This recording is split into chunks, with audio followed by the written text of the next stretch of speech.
This video proves that Quran is the word of Allah and Islam is the truth. So you can see in this video that this ocean is a sign of the power of Allah.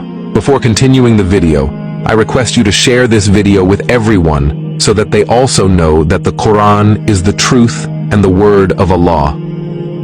The Quran mentions a barrier between two seas which meet and which the latter do not exceed. Allah said in Quran, He gave free rein to the two seas to meet. There is a barrier between them that they do not go beyond. Quran 55:19-20. And it is also mentioned in the Quran that Allah mixed the sea with salt and fresh water. But they do not mix because by the command of Allah there is a barrier between them. There is a wall that makes them appear mixed. But because of this invisible wall, these two seas cannot meet by the power of Allah. So which of Allah's blessings will you refuse? Allahu Akbar, Subhanallah, Alhamdulillahi Rabbil Alameen.